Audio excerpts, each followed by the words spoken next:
Oke, jumpa lagi dalam Mutohar Channel, sebuah channel khusus dengan tema pendidikan yang di dalamnya kita akan membahas mengenai bahasa Indonesia, kicauan sembarangan, dan review suatu produk. Buat teman-teman yang belum subscribe channel ini, segera subscribe ya. Saya tunggu.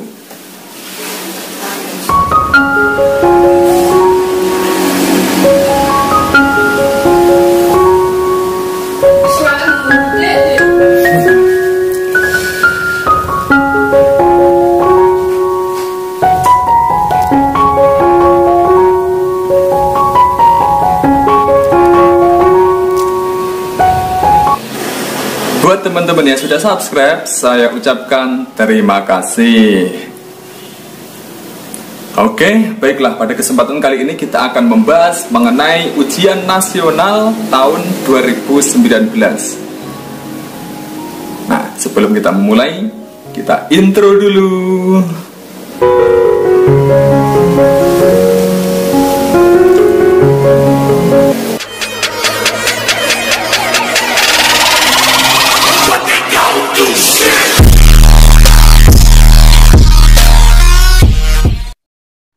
Oke, baiklah pemirsa, kita saat ini sedang menghadapi soal ujian nasional tahun 2018-2019 SMA atau MA, Program Studi IPS Bahasa Indonesia.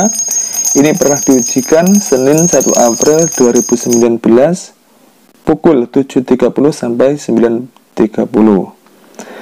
Nah, kita perbesar dulu. Oke.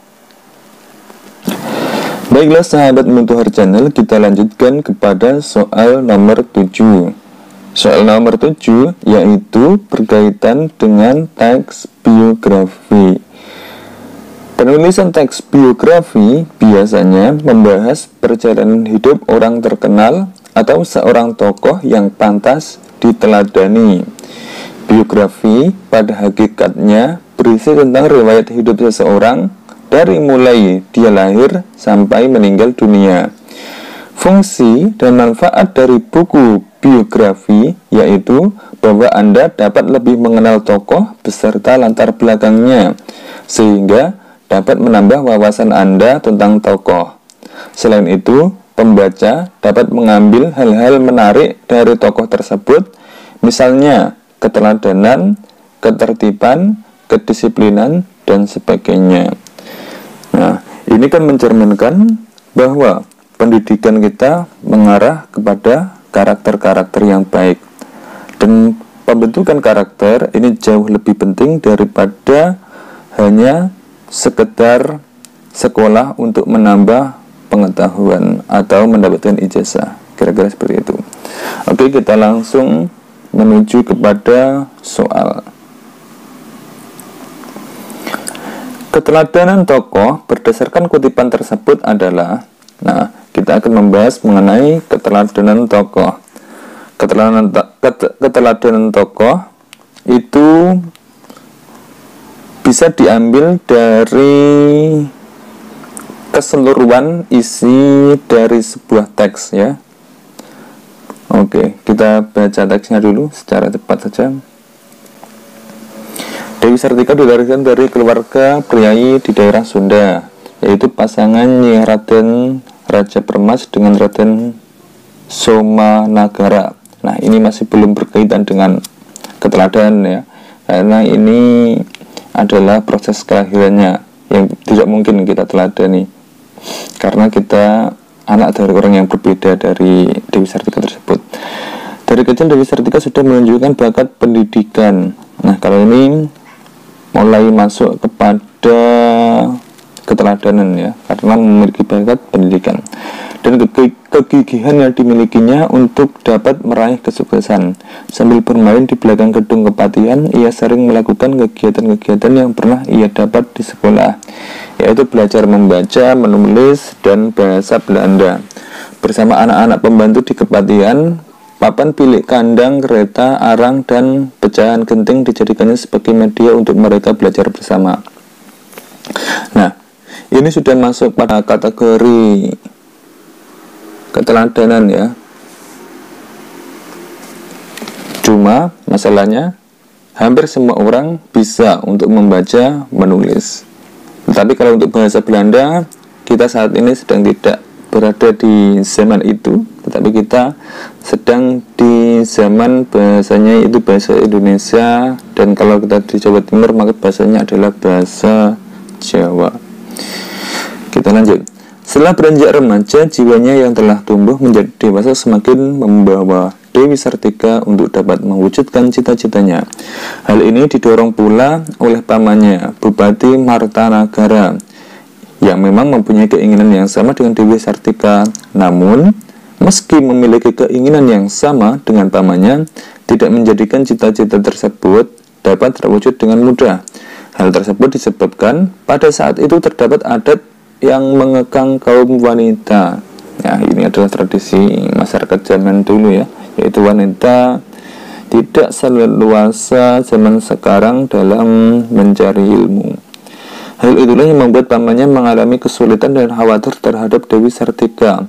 Oleh karena kegigihan dan perjuangannya, akhirnya Dewi Sartika bisa mendapatkan izin mendirikan sekolah untuk perempuan.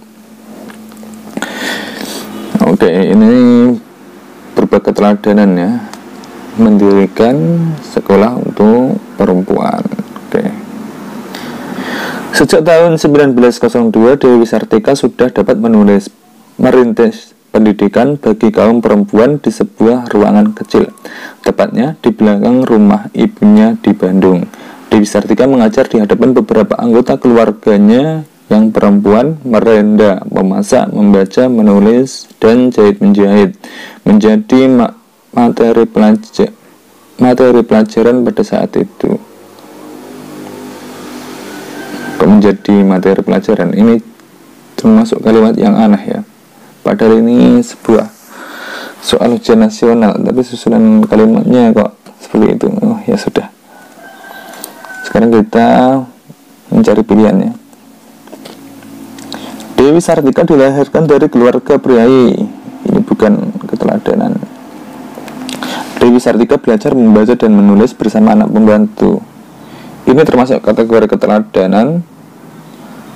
Cuma ini sifatnya hampir semua orang ya, hampir semua orang itu melakukan hal seperti ini. Artinya ini bukan ciri khas dari Dewi Sartika. Lanjut, Dewi Sartika fasih dan terampil berbahasa Belanda. Mungkin iya Dewi Sartika terampil, tetapi selain Dewi Sartika yang terampil berbahasa Belanda itu masih banyak sekali orang yang melakukan hal itu. Kemudian Dewi Sartika gigih merintis pendidikan bagi kaum wanita. Nah, kalau yang ini sifatnya lebih unik atau lebih mengarah ke Dewi Sartika secara pribadi. Jadi jawabannya D.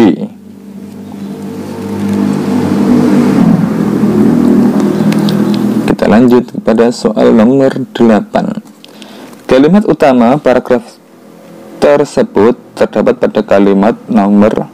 Nah, ini kalimat utama. Kalimat utama itu dapat dicari dengan kita melihat kalimat kedua, ketiga, keempat, kelima. Apakah kalimat kedua, tiga, empat, kelima itu merupakan penjelas? Karena kalau merupakan kalimat penjelas berarti ini merupakan sebuah paragraf deduktif yang intinya ada di awal kalimat. Nah, tanda dari kalimat deduktif yaitu terdapatnya repetisi atau pengulangan-pengulangan. Oke, kita baca soalnya. Ilmu pengetahuan memang peranan dalam segala hal, termasuk kehidupan berbangsa dan bernegara. Dengan ilmu pengetahuan, nah ini kan berupa repetisi, ya, repetisi dari kalimat yang pertama tadi. Sebuah bangsa bisa meraih kedaulatannya, termasuk dalam mengelola sumber daya alam. Jika memiliki ilmu pengetahuan, repetisi lagi, ya, kita tidak akan mengalami kesulitan dalam mengelola kekayaan alam. Melalui ilmu pengetahuan juga, masih repetisi lagi, tenaga kerja dengan keterampilan yang memadai dapat menjadi tuan di tanah air sendiri.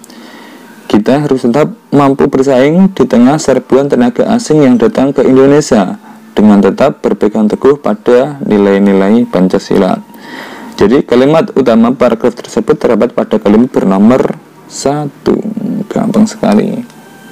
Ini mencari kalimat utama. Oke, kita lanjut soal nomor 9. Pernyataan yang sesuai dengan isi paragraf tersebut adalah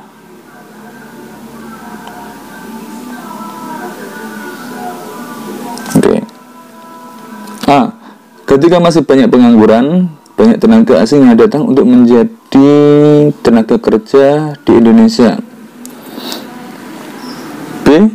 Generasi muda Indonesia mampu bersaing mempertahankan nilai-nilai luhur Pancasila.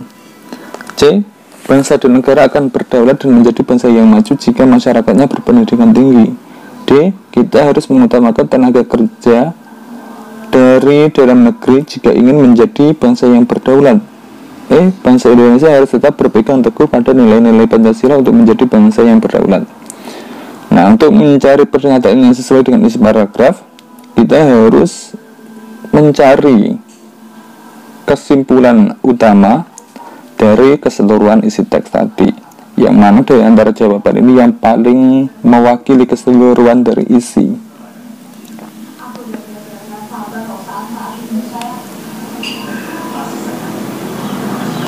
Oke, kita lihat soalnya ya. Kita lihat teksnya ya.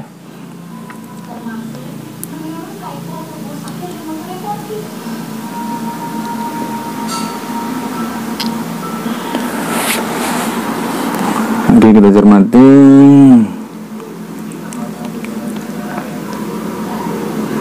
Yang pertama adalah membahas sebuah ilmu pengetahuan memegang peranan dalam segala hal. Ini intinya ya. Kemudian yang kedua, ilmu pengetahuan sebuah bangsa bisa meraih kedaulatannya termasuk mengelola sumber daya alam. Kemudian yang ketiga, jika memiliki ilmu pengetahuan, kita tidak akan mengalami kesulitan dalam mengelola kekayaan alam. Jadi ilmu pengetahuan sangat berkaitan dengan mengelola kekayaan alam. Melalui ilmu pengetahuan juga, tenaga kerja dengan keterampilan yang memadai dapat menjadi tuan di tanah airnya. Oke, ini menjadi bangsa yang hebat ya. Yang kelima, kita harus tetap mampu bersaing di tengah serbuan tenaga asing yang datang ke Indonesia dengan tetap berpegang teguh pada nilai-nilai Pancasila. Nah, ini merupakan sebuah aset ya.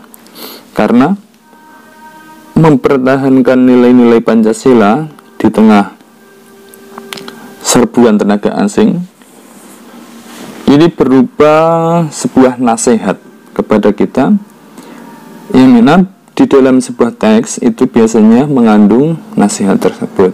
Oke, kita tentukan pilihan jawabannya.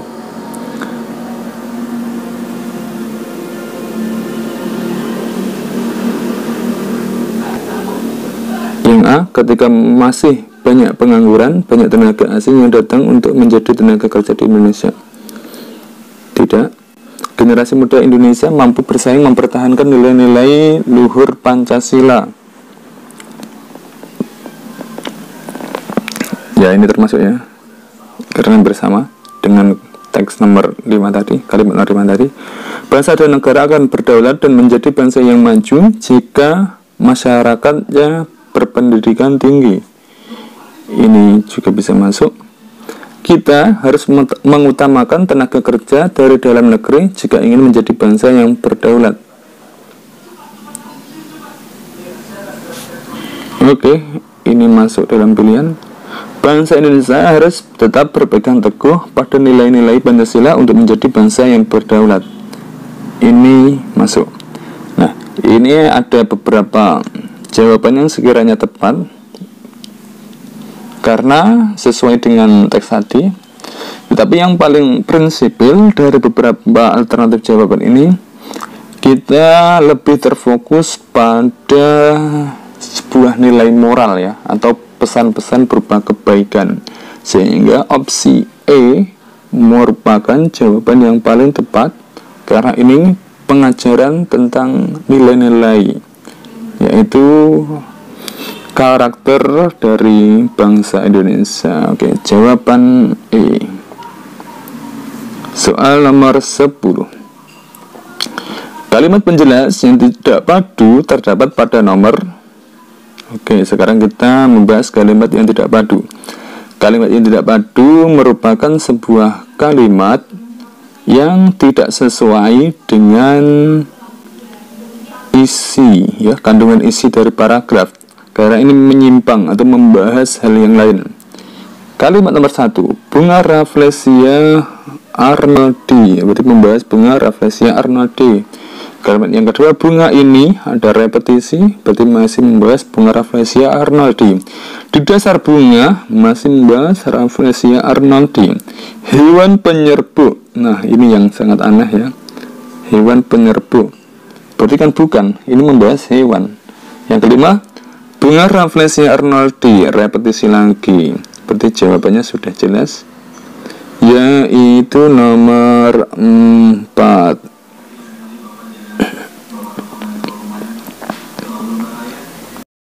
Soal nomor 11.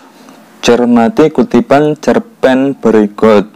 Soal, makna simbolik orang timur pada kutipan cerpen tersebut adalah, jadi makna simbolik ini berkaitan makna yang sifatnya memiliki arti lain ya. Jadi walaupun itu ditulis orang timur, ini bukan orang yang berada di wilayah timur, tetapi ini sebuah kiasan ya, kiasan atau memiliki arti kias atau arti yang lain.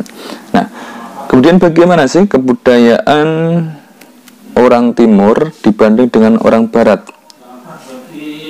Oke, kebudayaan orang timur yang pertama yaitu terkenal ramah atau saling memberi salam. Biasanya orang timur seperti itu. Kemudian menjunjung tinggi norma-norma dan nilai-nilai yang tumbuh di lingkungan masyarakat atau kesopanan. Kemudian ada pelatihan fisik, menjaga pola makan, misalkan menjaga antara halal dan haram. Orang timur sangat bercirikan hal seperti itu ya, beda dengan orang barat yang lebih mengarah kepada memakan segalanya, ya, kira-kira seperti itu. Kemudian juga ada berupa pelatihan-pelatihan mental ya, seperti meditasi, berdoa, beribadah. Ciri khas orang timur adalah karakter-karakter seperti itu. Nah, kemudian dalam menentukan makna di dalam teks ini, kita bisa juga melihat dari cerita tersebut atau cerpen tersebut. Misalkan cerpen Harga Diri dari Mokhwardi Mokhtar. Oke. Makna simbolik orang timur pada kutipan cerpen tersebut adalah karena ia tetap diam dan kelihatannya gelisah ketika mendengar bunyi seruling kapal dari arah pelabuhan, maka saya pun memaklumi. Rupanya ia ingin cepat kembali ke kapalannya. Kami sama-sama berdiri dan menjabat tangan perpisahan. Lalu saya tepuk-tepuk bahunya. Dan dalam bahasa Inggris saya katakan padanya basa-basi sebagai orang timur. Nah, ini merupakan perilaku ciri dari orang timur yang suka basa-basi. Jadi di dalam pilihan ini A, orang yang baik, ya belum tentu ya orang timur itu orang yang baik. Kemudian yang B, masyarakat yang sopan.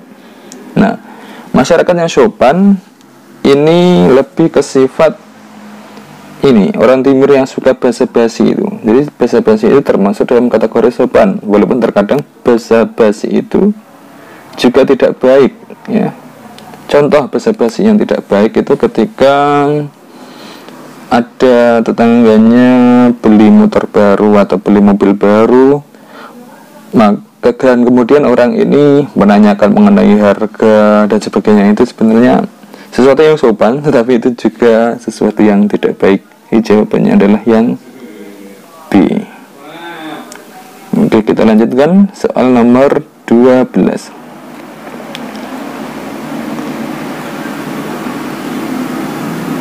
Cermati kutipan cerpen berikut. Maksud kumpulan kata basa-basi sebagai orang timur pada kutipan tersebut adalah, oke, tadi kita sudah menjelaskan ya arti-arti dari kata basa-basi. Yang pertama, orang timur suka sekali berbasa-basi. Apakah seperti itu orang timur itu? Saya rasa memang ya seperti itu. Cuma untuk teks berikut kurang tepat ya, kurang tepat. Walaupun kita bisa memasukkannya dalam kategori. Oke. Kemudian orang Asia yang suka basa-basi. Ini juga ya termasuk. Selanjutnya, orang dari bagian timur yang suka sekali basa-basi. Ini artinya sama saja, tetapi ini lebih aneh ya. Oke, kita masukkan tetapi orang Asia Tenggara yang suka mengobrol. Ya sama dengan basa-basi sebetulnya. Kemudian keramahan orang yang berasal dari Asia. Nah, ini kan alternatif jawaban ini hampir sama saja ya.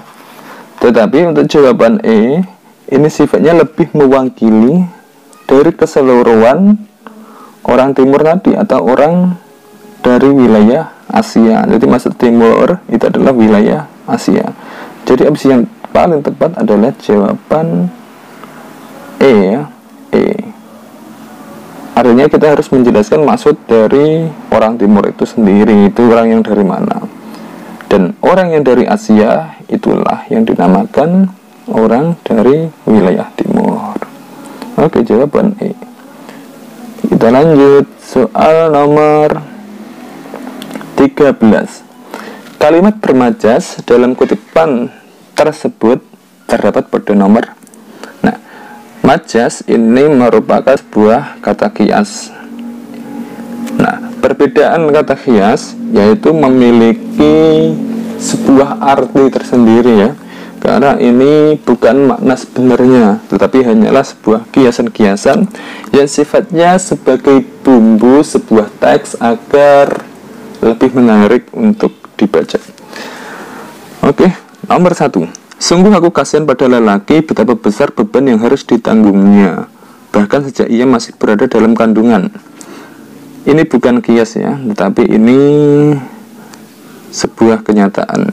Kemudian, begitu mengetahui anak mereka laki-laki lewat kecanggihan teknologi, orang tua sibuk menggantungkan impian.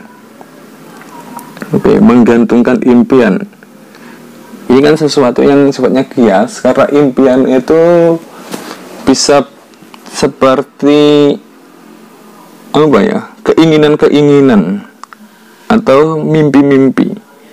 Nah, padahal mimpi itu sifatnya adalah abstrak, mana mungkin mimpi bisa digantung. Kemudian, dan harapan yang setinggi langit. Nah, harapan setinggi langit. Langit yang tinggi itu kan sifatnya apa ya, objek yang di dalamnya kita bisa melihat burung-burung yang terbang. Tetapi ini harapan ya, harapan. Jadi ini karena berupa harapan yang bisa setinggi langit, maka ini termasuk kata-kata kias. Oleh karena itu kalimat bermajas dalam kutipan tersebut terdapat pada nomor 2. Gampang saja. Oke, kita lanjut soal nomor 14. Nilai budaya yang terdapat pada kutipan tersebut adalah, sekarang kita membahas nilai budaya. Nilai budaya adalah nilai yang berupa adat istiadat atau kebiasaan dari masyarakat. Oleh karena kita langsung menilai saja sudah bisa ya. Profesi seseorang dapat menentukan derajatnya dalam kehidupan di masyarakat. Ini termasuk budaya ya, apalagi budaya wilayah Jawa dan sebagainya. Ini sangat bergantung pada profesi. Kemudian orang tua selalu mengharapkan kelahiran seorang anak laki-laki. Ini juga masuk. Kemudian yang ketiga, orang tua bersemangat menjadikan anaknya tumbuh dewasa. Ini bukan budaya ya. Membela kaum tertindas merupakan pekerjaan pengacara. Juga bukan.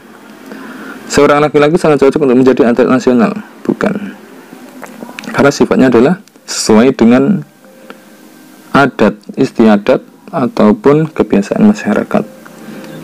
Nah, antara A dan B, maka kita bisa melihat dari isinya ya, isi dari paragraf ini. Coba kita bahas satu-satu. Sungguh aku kasihan pada lelaki, jadi dibahas lelaki. Betapa besar beban yang harus ditanggungnya bahkan sejak ia masih berada dalam kandungan. Begitu mengetahui anak mereka laki-laki, ya, lewat kecanggihan teknologi, orang tua sibuk menggantungkan impian. Jadi masih laki-laki. Anak kita laki-laki, dia pasti bisa jadi dokter ahli bedah yang hebat.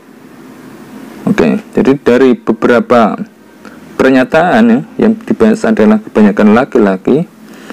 Oleh karena itu, nilai budaya yang terdapat dalam kutipan tersebut adalah orang tua selalu mengharapkan kelahiran seorang anak laki-laki. Oke, jawabannya adalah B. Karena kebanyakan orang laki-laki itu sangat berjasa untuk mensejahterakan keluarganya. Oke, kita lanjut soal nomor 15. Kalimat fakta pada paragraf tersebut ditunjukkan pada nomor. Fakta adalah lawan dari sebuah opini. Fakta sifatnya sesuatu yang pasti terjadi atau mungkin sudah terjadi, tetapi opini hanya sebuah harapan-harapan atau keinginan-keinginan. Soal yang pertama, jiwa kepahlawanan harus senantiasa ditanamkan. Oke, ada kata harus. Ini sifatnya adalah opini, ya, opini seseorang. Melalui jiwa kepahlawanan, pembangunan di suatu negara dapat berjalan sukses. Ini adalah hanya berupa opini saja. Jiwa kepahlawanan akan berkembang menjadi nilai-nilai dan sifat kepribadian yang luhur, berjiwa besar, bertanggung jawab. Ini juga opini ya, karena ada kata akan. Lanjut, jiwa kepahlawanan dapat menumbuhkan kepekaan sosial. Ini ada kata dapat, ini juga opini. Kemudian sifat-sifat ini telah terbukti. Nah, telah terbukti, ini menunjukkan fakta. Jadi faktanya adalah E. Oke, mungkin itu saja. Sekian pada pertemuan kali ini. Kita lanjutkan ke pertemuan berikutnya. Saya akhiri. Wassalam.